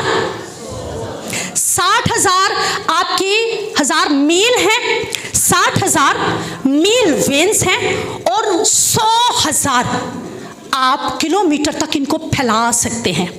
100,000 किलोमीटर तक। हमारी ज़मीन का मुहीत पता कितना है? जो अब जोग्राफिया जानने वाले हैं, क्योंकि यहाँ पर सभी होंगे जो जोग्राफिया जानने वाले हैं ना, अगर नहीं भी जानते तो आज आप सारा कुछ सीख के जाएंगे। आज आप जोग्राफिया भी सीखेंगे, मैथ्स भी सीखेंगे, साइंस भी सीखेंगे। आज जोग्राफिया जानने वाले ये बात जान लीजिए, हमारी ज़मीन का जो ग्लोब है ना वो हमें ये बताता है कि अगर हम राउंड वे में उसको ले जाए ना तो 40,000 सिर्फ मील है। कितना मील? हमारे वेन्स कितने मील हैं? 60,000। राइटर ये बयान करता है कि हमारी खुदा की इतनी कुदरत है कि हमारी ज़मीन को अगर हमारी वेन्स ही फैला दी जाए और कवरेज देना शुरू करें तो 2.5 बार वो इस तरह घूमकर पूरी ज़मीन कवर कर जाती है। इतनी जोरावर हमारे खुदा ने हमें अजीब तौर से बना दिया हुआ है, अजीब तौर से तख्लीक कर दिया हुआ है। सोचिए आप क्या हैं। आज ज़रूर इस बात को सोचिए आप क्या बने हुए हैं। मतलब इतनी सी एक छोटी सी बॉडी है और खुदा ने क्या हमें बनाया हुआ है, हमें किस तरह का तख्लीक दे दिया हुआ है, हमें किस कदर खूबसूरती से हमें शाहकार बनाया हुआ है। 2.5 चक्कर वो पूरे कर जाती है हमारी वेन्स और आप अजीबो गरीब तौर से बने हैं। ये दिल, इसका मैंने छोटा सा ना डायग्राम अपनी बहन अतिया को कह के बनवाया है। ये दिल, ये देखिए ज़रा, ये तो बहुत बड़ा है, दिल इतना सा है, 11 औंस का सिर्फ छोटा सा दिल होता है हमारे जिस्म में, छोटा सा दिल। और इतना बड़ा हम बनाते हैं, जब दिल किसी को यूँ बना के देते फिर ऐसे करके हम बनाते हैं और बीच में तीर शीर मारते हैं और कहते हैं ये दिल है हमारा। ऐसा दिल नहीं है, छोटा सा दिल है। मैंने पहले कहा कि मेडिकल वाले बैठे हुए, अब देख आप उनसे पूछ लीजिएगा, सिर्फ 11 औंस का। ये एक दिन में 100,000 मरतबा धड़कता है, यानी 1,00,000 मरतबा laptop laptop laptop laptop laptop laptop टक टक टक टक टक टक 1,000 मरतबा करता है एक दिन में। कितने है? कितना सा छोटा सा 11 औंस का, 11 औंस का है। और ये 1,000 यानी 1,00,000 मरतबा धड़कता जाता है, धड़कता जाता है और इसको कोई रोक नहीं पा रहा। जहाँ हम कहते हैं ना कि माँ के पेट में भाई इस औरत ने कंसीव कर लिया, तो सबसे पहले पता है क्या जी मेडिकल वालों, सबसे पहले क्या चीज़ चेक की जाती है? ज़रा ऊंचा बोलिएगा। हार्ट बीट चेक होती है, धड़कन चेक होती है। सोचिए हमारा खुदा हमें हर वक्त ये चीज़ दे रहा है, माँ के पेट ही से हमें ये चीज़ दिए हुए है। और कितना खूबसूरत खुदा कि उस दिल में उसने कहा क्या कि उस दिल में कौन रहे? यहोवा। हमने क्या रखा है? परेशानियाँ, तकलीफ़ें, बीमारियाँ, टेंशनें, स्ट्रेस, दूसरों की चुगलियाँ, दूसरों की बदगोइयाँ, सारा कुछ हमने उसमें रखा हुआ है। यीशु कहता है मैनू केड़ा कोना दिता जे, 4 कोने ने, मेरा केड़ा कोना है? मैनू केड़े खाने च वाड़ दिता जे, मैनू भी तो बाहर लिया वो। हमने तो सारा कुछ दबा के रख दिया। फिर हम पता क्या कहते, हाय हाय हार्ट अटैक किया चला सी मैनू, तो इन्ना मैनू स्ट्रैस दिता है, इन्नी परेशानी दी थी। किसने की? मैंने या आप लोगों ने? हमने खुद की। और बाद में कह दिया हाय हाय हूँ तो लगता हार्ट अटैक ही आ जाना मैनू, इन्ना तो मैनू किसी कम जोगा नहीं छड़ना। होते हैं ऐसे अल्फाज के नहीं? बोलिएगा ज़रा, होते हैं कि नहीं? होते हैं ना। क्यों? क्योंकि हमने दिल को दबा दिया। फिक्रों की कसरत से दिल दब जाता है। हमने उनको फिक्रों से, टेंशनों से, तकलीफ़ों से इस तरह दबा कर रख दिया। लेकिन हमारे खुदा ने तो हमें नॉन स्टॉप चलने वाला दिल दिया था, खुदावंद की हम्द करने वाला, खुदावंद की सताइश करने वाला। और दाऊद कहता है मजबूत दिल अता किया था। और ये छोटा सा 11 औंस का 2000 गैलन, अब सुनिए इसका काम क्या है। 2000 गैलन ब्लड सप्लाई करता है पूरी बॉडी को, 2000 गैलन। अब ये खून सप्लाई करता है और पूरे जिस्म में 2000 गैलन का मतलब है 8000 लीटर। ये अगर 4 गिलास पानी हो ना तो 1 लीटर बन जाएगा। 4 गिलास पानी 1 लीटर। मैंने कितने कहा? 8000। ये आपका छोटा सा 11 औंस का दिल। सोचिए ज़रा खुदावंद की कुदरत, इतना सा दिल और कितना ब्लड आपको सप्लाई कर रहा है, हर वक्त दे रहा है 8000 लीटर। ये आपको दिल सप्लाई कर रहा है ब्लड। उसकी कुदरत है ये, उसका जलाल है ये, उसकी हशमत है ये, उसकी हजूरी है ये, उसका मज़ा है ये, उसका उस अजीब काम का बयान है ये कि आपका दिल छोटा सा होने के बावजूद इतना बड़ा काम कर रहा है। और कैसे कैसे कैसे कैसे कैसे कैसे आप यकीन कीजिए, ये मज़बा आज उसके जलाल से मैं भरा हुआ देख रही हूँ। इस मज़बा से फ्लो के साथ अनॉइंटिंग आप पर जारी है कि आज आप जाने और आज आप वैल्यू समझ सके कि हाँ, you are precious, you are priceless. ना सिर्फ आप कीमती हैं बल्कि बगैर कीमत के आपकी कोई कीमत दे ही नहीं सकता। अब बहुत कीमती हैं, अब बहुत कीमती हैं। और हमारे पूरे जिस्म में तकरीबन 60,000 मील का सफ़र ये जो है ना, ये ब्लड तय करता है। यानी 60,000 हमारी मील तक वेन्स है ना, तो वेन्स सारी के अंदर ब्लड जाता है, कंटिन्यूली ब्लड जाता, चलता जा रहा है नॉन स्टॉप। जिसके दिल के ब्लड सर्कुलेशन रुकते है उसी को तो हार्ट अटैक होता है। दुआ कीजिए खुदावंद मेरा दिल हमेशा तेरे कंट्रोल में रहे, इस पर कभी परेशानियां इसे दबाने ना पाए, कभी हार्ट अटैक ना हो, कभी भी कोई दिल का मर्ज लाहक ना होने पाए, क्योंकि खुदावंद हमारे दिल के क्या हर एक उज़्व का मालिक है। और इसके बाद टाइम 11:10 हो गए हैं। क्या कहते हो? बेटी मेरी कह रही थी मामा सरमन लंबा है। मैंने कहा नहीं इतना लंबा नहीं है, लेकिन हो गया। अब क्या कहते हो, करें कंटिन्यू? नेक्स्ट में हमारा एक, मैंने कहा था समंदर में से आज एक बूंद बस निकाल रही हूँ, बॉडी तो अभी सारी बाकी है, लेकिन मैंने सिर्फ 2 पार्ट्स छेड़ने थे, सिर्फ नेक्स्ट पार्ट छेड़ना और बस। इसके बाद है कि हमें खुदावंद ने कीमती बनाया हुआ। और अगर शैतान आपको कहे ना कि आपकी कोई वैल्यू नहीं है, आपके तो ये गुनाह, आपके तो वो गुनाह, आपकी तो ये बातें, आपकी तो वो बातें, उसे कहे तू झूठा है। मेरे खुदा ने मुझे बड़ा कीमती बनाया हुआ है। उसे टका के जवाब दिया करे, जैसे बच्चे को थप्पड़ मारते हैं ना आप लोग जोर से, पाकिस्तानी होते हुए, फॉरेन में ऐसा नहीं होता, लेकिन पाकिस्तानी होते हुए बच्चा गलती करे टका के दे मारती हैं माए भी बाप भी, टका के थप्पड़ मार के कहा करे मेरे खुदा ने मुझे बड़ा कीमती बनाया और अपने खून से मेरे गुनाह धो डाले हुए हैं, उसने मुझे पाक किया हुआ है। अब मुझ पर कोई बात तेरी अटैक नहीं करेगी। ये उसे बार बार बात बताया कीजिए और इस कदर खूबसूरती से बताया कीजिए कि वो आपकी उसके बाद कोई बात आप पर अटैक ना करने पाए। अगर आप 70 साल के हो चुके तो अब तक आपका दिल 2.5 बिलियन टाइम धड़क चुका है। 2.5 बिलियन टाइम धड़क चुका है। 2.5 करोड़ दफ़ा आपका दिल धड़क चुका है।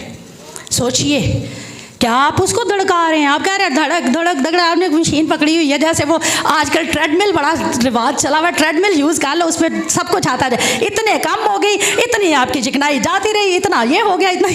ऐसा कुछ नहीं आप कर रहे हैं। खुदावंद के हाथ में कंट्रोल है, खुदावंद सब कुछ चला रहा है, खुदावंद सब कुछ करता जा रहा है और करता जा रहा है। आप इंसानों के लिए वो बड़ी मोहब्बत करता है और आप खुदावन के ज़ात में बहुत ही कीमती है, क्योंकि आपको उसने हैरत अंगेज तौर पर बनाया है, आपको अजीब व गरीब तौर से बनाया। और कुलसियों फरमाता है, कुलसियों पहला बाब 16वीं और 17वीं आयत, इस हवाले को ज़रूर निकालिएगा। पौलुस रसूल का खत कुलसियों की कलीसिया के नाम, पहला बाब 16वीं और 17वीं आयत आपके सामने पढ़ने वाली हूँ, क्योंकि इसी में सब चीज़ें पैदा की गई। किस में पैदा की गई? उसी में, आसमान की हो या ज़मीन की, देखी हो या अनदेखी, तख्त हो या रियासतें या हुकूमतें या इख्तियारात, सब चीज़ें उसी के वसीला से और उसी के वास्ते पैदा हुई, और वो सब चीज़ों से पहले है और उसी में सब चीज़ें कायम रहती हैं। He is before all things, He is before, वो सब चीज़ों से पहले था। All things hold together, उसने सब चीज़ों को पकड़ा हुआ है, उसने सब चीज़ों को थामा हुआ है। ये उसी की कुदरत है। हमारा जिस्म, हमारे जिस्म के तमाम उसी की कारागरी है, और उसी की वजह से एथिस्ट कहते हैं कि हम खुदा को नहीं मानते। भाई जो ऑक्सीजन ले रहे हो वो किसके बलबूते पे ले रहे हो? क्या उसका बिल पे कर रहे हो? जब ऑक्सीजन नजर नहीं आ रही और आप लेते जा रहे हो तो कोई तो है जो निज़ाम हस्ती चला रहा है, कोई तो है जो इस दुनिया को चला रहा है, कोई तो है जो इस दुनिया का हाकिम है, जो इस दुनिया के हर एक काम करने पर है कादिर। तो जब है तो उसको मानना शुरू कीजिए। जो चीज़ तख्लीक की गई है उसने तख्लीक की और अपने लिए तख्लीक की है। हर एक चीज़, जितनी भी तख्लीकात हैं वो सब उसी के लिए हैं और उसी की वजह से हैं। और मरकज़ के इंजील 7वां बाब 32वीं से 35वीं, सिर्फ नेक्स्ट एक पॉइंट छेड़ने लगी हूँ। मरकज़ के इंजील 7वां बाब 32वीं से 35वीं, इसमें जिक्र है एक बहरा शख्स जो हकला भी था, यानी जो ज़ुबान से सही बोल भी नहीं सकता था, कानों से भी वो बहरा था। अब इसको थोड़ा सा ना शॉर्ट करके आपके साथ डिस्क्राइब करूँगी। और यीशु ने क्या किया, उस शख्स को यीशु के पास लाए। यीशु ने अपनी उंगलियां उसके कानों में रखी, और जो हकला था, यानी बोलता था लेकिन हकला कर, सही तौर से बोल नहीं पाता था, उसकी ज़ुबान पर थूका। क्या किया? ज़ुबान पर थूका। दो काम किए। मोजज़ा एक तरह से खुदावंद, जहाँ पर बाइबल में देखिए, एक तरह से खुदावंद यीशु मसीह ने मोजज़ात नहीं किए, डिफरेंट तरीके से उन्होंने किए। कानों में उंगलियां रखी, ज़ुबान पर थूका, कहा इफ्ताह, खुल जा। ज़ुबान और कान दोनों खुल गए। खुदावंद ने थूक क्यों इस्तेमाल किया? थूक, दिल, मैंने आपको बताया, दिमाग आपको बताया, यानी डीएनए हमारा क्या है, दिल बता दिया। थूक क्यों यीशु मसीह ने इस्तेमाल किया? एक और हवाला, यानी अगर आप पढ़ना चाहें तो बाद में पढ़ लीजिएगा इन हवालों को जाकर। यूहन्ना के इंजील 9वां बाब और पहली 6 आयत, जन्म के अंधे का वाक़या है। और जन्म के अंधे के जिसकी आंखों के आई बॉल ही नहीं थे, जो इस तरह अंधा था कि उसके आई बॉल नहीं थे। ये जो हमारे बॉल है ना, इसको आई बॉल कहा जाता है। ये आई बॉल यानी क्या कहा जाते हैं पंजाबी में, हम क्या, आंखों के आंडे कुछ ऐसे ही है। मैंने आपसे कहा था कोशिश पूरी करूँगी, पंजाबी, उर्दू और इंग्लिश सारा कुछ सुनाऊँ आपको, है ना, इनको हम यही कहेंगे ना। तो ये जो थे ना, ये चीज़ ये थी ही नहीं उसकी, जन्म का अंधा था। जब यीशु के पास लाया गया, यीशु ने क्या किया? मट्टी ली, मट्टी में फिर थूक डाला, थूक डालकर उसको गूंथ लिया, गूंथ कर आई बॉल बनाकर उसकी आंखों में लगा दी। अब मैंने कहा थूक क्यों यूज़ किया गया? थूक के अंदर क्वालिटी क्या थी? जो यीशु मसीह यूज़ करे ना चीज़, उसमें ख़ास बात मौजूद होती है, उसमें स्पेशलिटी मौजूद होती है, इसीलिए तो यीशु यूज़ करता है उस काम को। जो चीज़ें, जो हथियार खुदावंद यीशु मसीह ने इस्तेमाल कर लिए, कभी देखिए, अगर रिसर्च कीजिएगा, हर एक में खुदावंद का पीछे मकसद था। आपके थूक के अंदर खुदावंद ने बरकत रखी हुई है, शिफा की। तद्दर पंजाबी का लफ्ज़ है, इसलिए बोल रही हूँ, इंग्लिश उसको मैंने नहीं किया, छेड़ा नहीं, क्योंकि आपको आसानी से समझ आए। मोस्टली बड़े बुजुर्ग पता क्या कहते हैं, जिनको तद्दर, चंबल, इस तरह का कोई नुक्स हो, सुबह मॉर्निंग फास्टिंग सलाइवा, अब सलाइवा थूक ही है, ठीक है, इसको जान लीजिएगा, क्योंकि मोस्टली में जो फिर वो थोड़ा प्रॉब्लम बन जाता है। मॉर्निंग फास्टिंग सलाइवा ये कहलाएगा, यानी जो रात को आप सो जाते हैं और उसका थूक जो आपके मुंह में जमा होता है, आप उस तद्दर पर लगा दें, आपकी तद्दर ठीक हो जाती है। आपके थूक में शिफा रखी है खुदावंद ने, आपके थूक के अंदर शिफा रखी है। आपके मुंह के सोर यानी जो छाले हैं, आपके मुंह में जख्म बन गए हैं, आप उस थूक से हील हो जाते हैं। खुदावंद यीशु मसीह ने ये बात तब साबित की थी जो साइंस अब डिफाइन कर रही है कि हाँ, थूक में शिफा मौजूद है। थूक में खुदावंद ने कुदरत रखी हुई है। आपके मुंह में जितने मर्जी जख्म बने हो, आपके थूक से ही वो हील हो जाते हैं। मेरा कभी गला खराब हो जाए ना, वो कहते हैं ना पंजाबी में कुत्ता खंग लग जाए, वो काट के हर चीज़ अंदर जाते, पानी में पियो तो ऐसे लगता है जैसे कुछ काट के अंदर जा रहा है। अब बार बार अपना स्पिट जो है उसको निकलते जाइए, आपका गला हील हो जाएगा। तजर्बा करके देख लीजिएगा। अब कुछ और नहीं ना करते, आपके मुंह में जो थूक आ रहा है आप उसको बार बार निकलिए। आपके थूक में खुदा ने शिफा रखी हुई है। ये मैं थूक कह रही हूँ, लेकिन जो बाइबल वर्जन है या जो साइंस है इसको स्पिट और सलाइवा कहती है। और सलाइवा में बेसिकली हीलिंग पावर है, शिफा की कुदरत उसके अंदर रखी हुई है। सोचिए, एक छोटी सी चीज़ है ना जिसको आप गंदगी के तौर पर फेंक देते हैं, लानत के तौर पर दूसरे पर थूक देते हैं, लेकिन इसमें भी खुदावंद ने शिफा रख दी। किस कदर खूबसूरती से, वंडरफुली, अजीब तौर से आपको बना दिया। और खुदावंद जो मैंने सीखी चीज़, कहते हैं माइक्रोबायोलॉजिस्ट, क्योंकि इसकी रिसर्च अब माइक्रोबायोलॉजिस्ट करने वाले थे। माइक्रोबायोलॉजिस्ट ने जब इसकी रिसर्च की तो तजर्बे से बताया कि हमारे जिस्म में आधी गैलन यानी 2 लीटर थूक होता है। सोचिए ज़रा, क्या जान सकते थे आप कितना थूक होता है हमारे अंदर? जी बहन, कितना थूक होता है? कितना? दूसरों को देख के अपने तरफ ध्यान रखिए, वो बच्चों वाली माएँ खेलने दीजिए उनको। कितना थूक होता है? 2 लीटर हमारे अंदर थूक मौजूद होता है। ये खुदावंद की कुदरत है। और 2 लीटर यानी आधी गैलन। और जब हम सुबह उठते हैं ना, तो चूंकि रात में तो हम सोए उसको निगलते नहीं है, तो जब रात में निगलते नहीं तो इसका मतलब वो हमारे मुंह में मोस्टली जमा हुआ होता है। और इसके लिए कहा जाता है कि ये जो सलाइवा है ना, ये जो थूक है, इसमें एंटी बैक्टीरियल और एंटी फंगल वायरस को ख़त्म करने की कुव्वत होती है। आप बच्चों को हिफाजती टीके पता लगवाते हैं, वो एंटी इंजेक्शन होते हैं बीमारियों के खिलाफ। आपके मुंह के थूक के अंदर खुदा ने एंटी फंगल और एंटी वायरस रखा हुआ है। देखिए खुदावंद की कुदरत, उस थूक के अंदर भी खुदावंद ने आपके लिए शिफा का काम जारी किया हुआ है। एक दफ़ा साधु किशन साहब जो थे वो जख्मी हो गए, जख्मी होकर एक गार में चले गए। गार शेरनी का गार था, क्योंकि दुआ गो थे इसलिए शेरनी का मुंह खुदावंद ने बंद कर दिया। लेकिन जख्म इतने ज़्यादा था कि उसमें से मतलब ब्लड रिस रहा था, बहुत ही ज़्यादा शदीद वाले जख्मी। साधु किशन जी के जख्मों को शेरनी ने अपनी जुबान से चाटना शुरू किया। 3 दिन तक वो चाटती रही, उसके जख्म बिल्कुल हील हो गए। और ये वाक़े में हकीकती वाक़या है, ये कोई किताबी नहीं बात कि हम कहें कि ये बात शायद कोई किताब में लिखा गया वाक़या। ये हकीकत का वाक़या है कि उसके जख्म जो थे उस शेरनी के थूक से चाटने से हील हो गए। और आज सोचिए, जब थूक हो मेरे और आपके यीशु का, हालेलुया, सोचिए उसमें कितनी ताकत, सोचिए उसमें कितनी पावर। जन्म के अंदर की आंखें खोल रहा, हथले की जुबान खोल रहा, कान खोल रहा है। और आज वो कुदरत उसने आपके थूक में भी रखी है। आप बोले शिफा जारी होती है, आप बोले मौजज़ात जारी होते हैं। आपके अंदर वो कुदरत उसने भर दी है, क्योंकि उसने आपको अपनी शबीह पर बना डाला हुआ है। ये जलाल है उसका, ये हजूरी है उसकी, ये उसका कहा जा सकता है कि काइना प्रेजेंस का एक ज़बरदस्त बहाव जो आज मुझे और आपको बरकत दे रहा है। हमारे सलाइवा में white blood cells, micro cells मौजूद होते हैं। इसी सलाइवा में, इसी थूक के अंदर हमारे क्या होते हैं? माइक्रो सेल्स, जो हमें इन्फेक्शन से बचाते हैं। और इसी सलाइवा के अंदर एक और सेल, लैमिनन सेल मौजूद होता है। क्या किसी ने कभी नाम सुना है? क्योंकि बाकी सेल्स सुने होंगे, muscle cells, blood cells, skin cells. क्या किसी ने लैमिनन सेल सुना है? बहन नतिया के अलावा, क्योंकि उन्होंने चार्ट बनाया है, उनके अलावा लैमिनन सेल क्या कभी किसी ने सुना है नाम? लास्ट लैमिनन सेल, थूक से ही रिलेटेड हमारे अंदर लैमिनन सेल मौजूद होता है।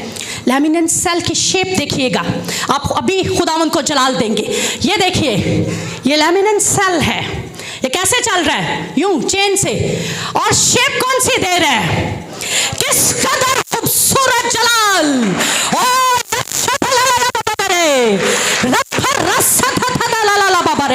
कोई इसके बाद ये नहीं कह सकता कि मैं यीशु को नहीं मानता, और उसने तो आपके अंदर ही अपना आप तख्लीक करके रख दिया हुआ है।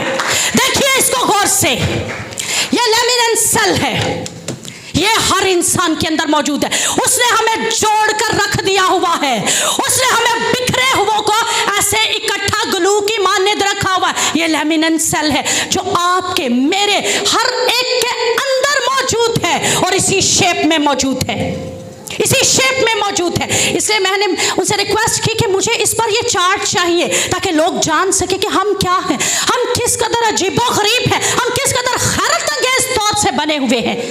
हमारी कुदरत, हमारी तख्लीक कितनी खूबसूरत है। जब हम पाकिशा लेते हैं, जब हम यीशु का खून और गोश्त में शरीक हो जाते हैं, तब हम इसमें जुड़ जाते हैं, तब हम सलीब के पास उस यहोवा खुदा की कुदरत के अंदर फिर से जुड़कर इकट्ठे हो जाते हैं और खुदावंद को हमारे अंदर से जलाल मिलता है। ये लेमिनेंट सेल, यही लेमिनेंट सेल आपके और मेरे अंदर मौजूद है, आपके और मेरे अंदर काम कर रहा है, आपके और मेरे अंदर से शिफा को जारी कर रहा है, मौजज़ात को जारी कर रहा है। आज सोचते हैं कि खादमों के अंदर से क्यों खुदावंद काम कर रहा है। खुदावंद खादमों के अंदर से इस लेमिनेंट सेल की वजह से जो खून और गोश्त हम यीशु का लेते जा रहे हैं, उसकी जात पर एतकाद रख रहे हैं, वो लेमिनेंट सेल शिफा जारी कर रहे हैं, मौजज़ात जारी कर रहे हैं, आपको खुदावंद की कुदरत के ज़हूर बयान फरमा रहा है इस कदर हुजूरी के साथ। और आप अपने जिस्म को कह देते हैं हम किसी काबिल नहीं हैं, हम बेकार हैं। आज के बाद अपने जिस्म के अंदर देखिए, ये सलीब गाड़ दी है मेरे यीशु ने आपके लिए।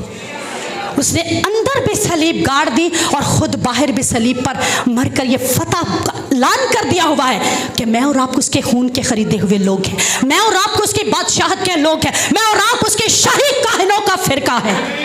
Hallelujah, hallelujah, hallelujah.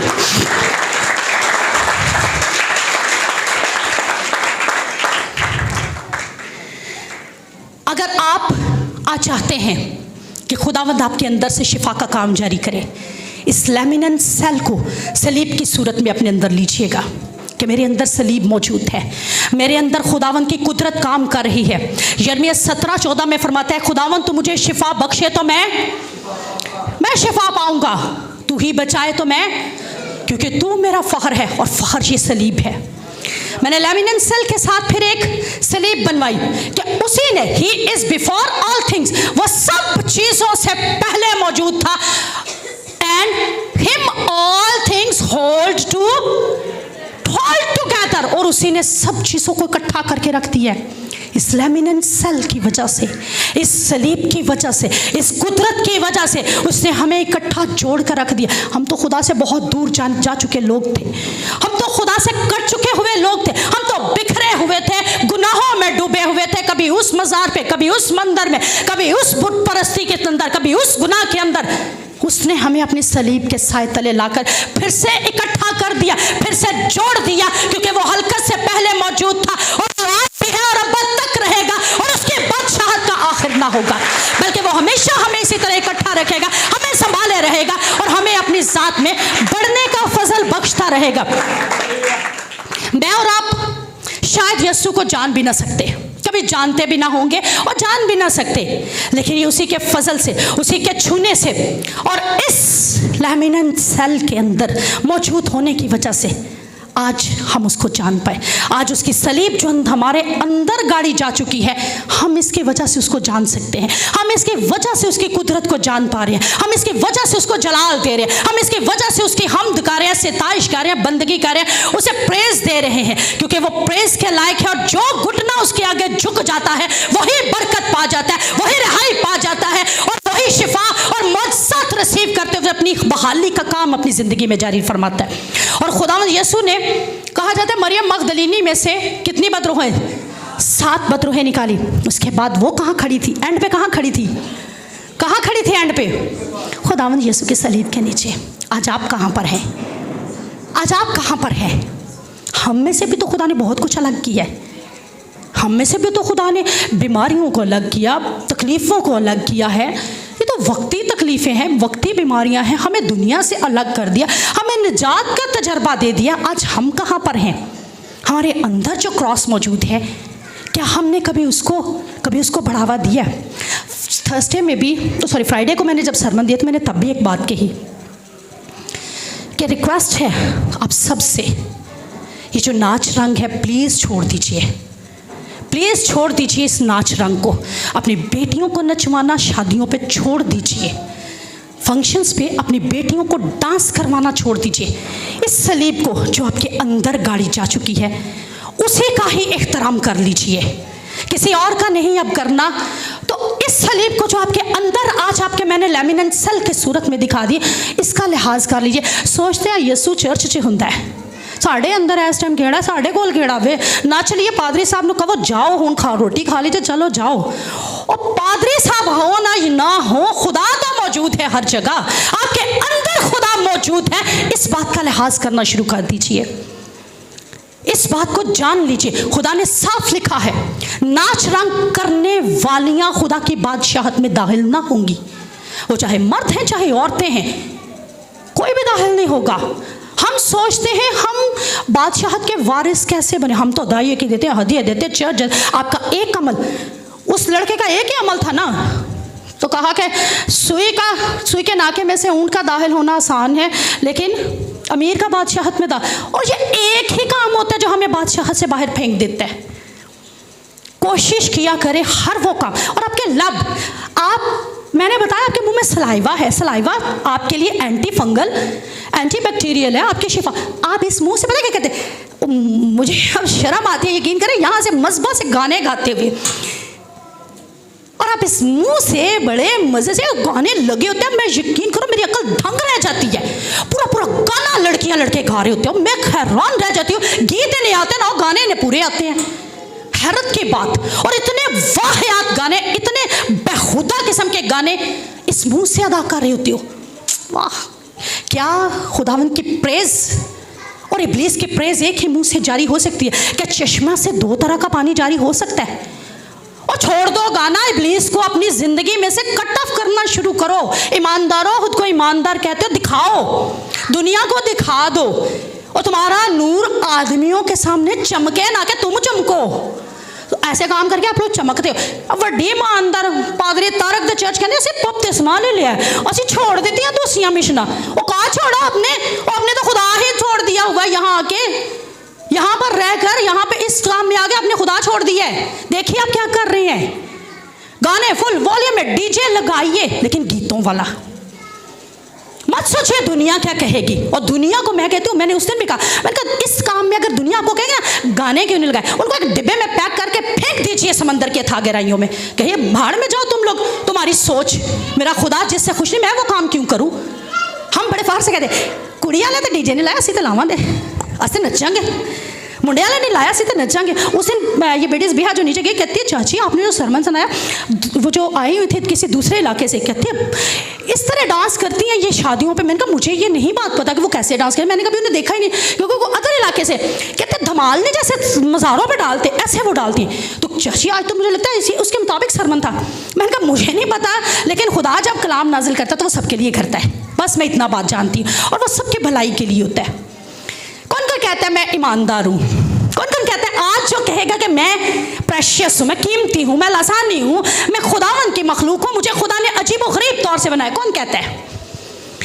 कौन कहते हैं? हाथ खड़ा कीजिए। Very good, hallelujah. खुदावंद को जलाल दीजिए, कहिए कि खुदावंद मेरे हर एक एक्ट से तुझे जलाल मिले, मेरे हर एक काम से तुझे जलाल मिले। वो शादी का काम हो, वो फौतगी का काम हो, वो कहीं पर भी हूँ मैं, मुझे अपने ज़ात से तुझे जलाल देना है। आज के बाद मुझे इब्लीस के कामों से कट ऑफ होना है, इब्लीस के कामों को छोड़ना है।